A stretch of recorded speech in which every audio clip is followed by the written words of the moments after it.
কত রাজা, কত বাদশাহ, কত শাহানশাহ, আমির, উমারা এই পৃথিবীর জমিনে ছিল, যাদের ঘর বাড়িগুলা কত সুন্দর ছিল, যাদের বিল্ডিং ইমারত কত মজবুত ছিল, যাদের ধমকে জমিন থরথর করে কাঁপত, আজকে তাদের কবরের উপরে গরু ছাগলে ঘাস খায়, কবর থেকে তাদের খেদাইবার শক্তি নাই। কুজা কারণ, কুজা ফেরাউন, কুজা নমরুদ সুদাহমান, কুজা শাওকাত আজ শাহেদ, কুজা তখতে সুলাইমান, কুজা শাওকাত আজ শাহেদ, কুজা তখতে সুলাইমান। এখন জাহাজ গাড়ি হাওয়ায় চলে, কলেরই বিধান,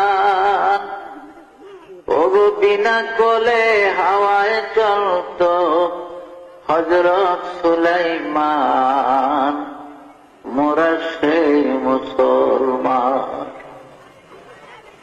এই পৃথিবীর জমিনে চারজন বড় বড় প্রতাপশালী বাদশাহ ছিলেন, রাজা ছিলেন, যারা সারা দুনিয়া শাসন করেছে, যাদের রাজত্বের সীমানা ছিল মিনাল কাফে ইলাল কাফ, সূর্য উদয় হতে অস্তমিত স্থান পর্যন্ত রাজত্বের বাউন্ডারি ছিল। এমন চারজন বাদশাহ ছিলেন এই পৃথিবী। এদের মধ্যে দুইজন ছিল কাফের আর দুইজন ছিলেন মুসলমান। কাফের মধ্যে দুইজন ছিল বাদশাহ নমরুদ এবং মুখতানসর, আর মুসলমানের মধ্যে ছিলেন হযরত নবী সাইয়েদনা সুলাইমান আলাইহিস সালাম এবং বাদশাহ জুলকারনাইন। জুলকারনাইন বাদশাকে কোরআনের ভাষায় জুলকারনাইন বলা হয়, কিতাবের মধ্যে তার নাম হলো ইস্কান্দার জুলকারনাইন, তৌরাত কিতাবে তার নাম হলো কোরেশ, ইনজিল কিতাবে তার নাম সাইরাস, আর ইংরেজরা তাকে আলেকজান্ডার বলতো। এই বাদশাহ জুলকারনাইন এই পৃথিবীর জমিনে তিনি 1600 বছর হায়াত পেয়েছিলেন। কয়শো বছর? 1600 বছর। আমাদের 14 গোষ্ঠীর হায়াত একত্র করলে ওই বনি 1600 বছর। যত লাভ দিলেন সব বাদ না। ভাইয়েরা আমার, বাদশাহ জুলকারনাইনকে আল্লাহ পাক মুজিজা স্বরূপ একটা ঘোড়া দান করেছিলেন। তাফসীরে জাবিরিতে আছে, জামে সগীর বগবীর মধ্যে লেখে বাদশাহ জুলকারনাইনকে আল্লাহ পাক মুজিজার একটা ঘোড়া দিয়েছিলেন। এই ঘোড়াটার এত স্পিরিট, এত পাওয়ার ছিল জুলকারনাইন, এই ঘোড়ায় চড়ে পৃথিবীটা জীবনে 2 বার ভ্রমণ করেছে। পৃথিবীটা জীবনে সূর্য উদয় হতে অস্তমিত স্থান পর্যন্ত জুলকারনাইনের জীবনে 2 বার পৃথিবী ভ্রমণ করছে। ঘোড়াটার এত স্পিড, এত পাওয়ার ছিল, এত দ্রুত গতিতে চলত জুলকারনাইনের ঘোড়া।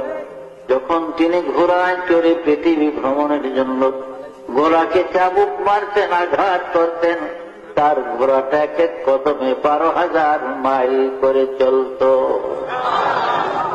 জেরুজালেম শহর থেকে, অর্থাৎ বাইতুল মুকাদ্দাস থেকে, বাইতুল মুকাদ্দাসের আরবিতে 3টা নাম, বাইতুল মুকাদ্দাস, বাইতুল মাকদাস, বাইতুল কুদস, এই 3 নামে ব্যবহার। আর ইংরেজিতে বলা হয় জেরুজালেম। ইহুদিরা ইব্রানি ভাষায় তারা ওর সেলিম বলে জেরুজালেম। 5টা নাম হল।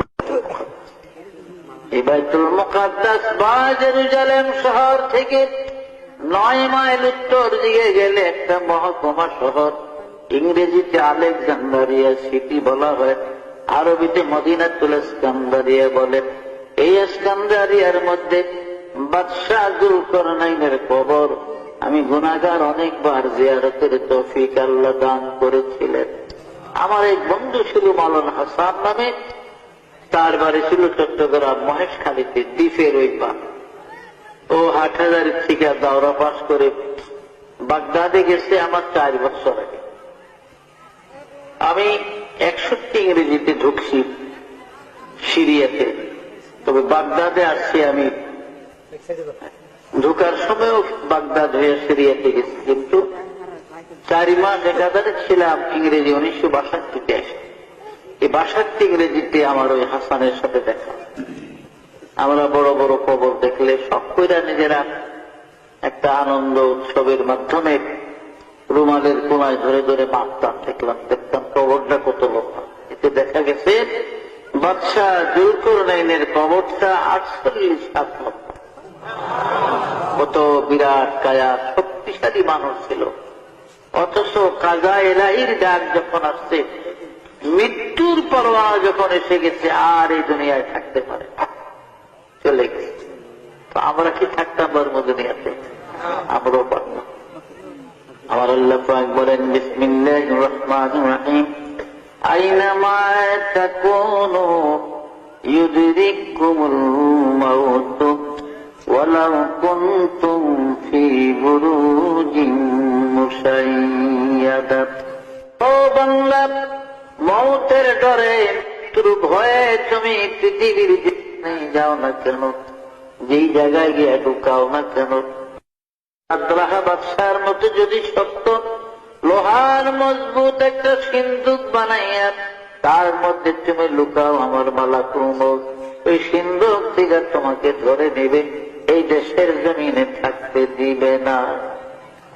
মাল দৌলত ইলম হশমত कुछ नहीं काम आएगा, माल दौलत और महशमत कुछ नहीं काम आएगा, मौत जिस दिन आ जाए गर्दन पकड़ ले जाएगा।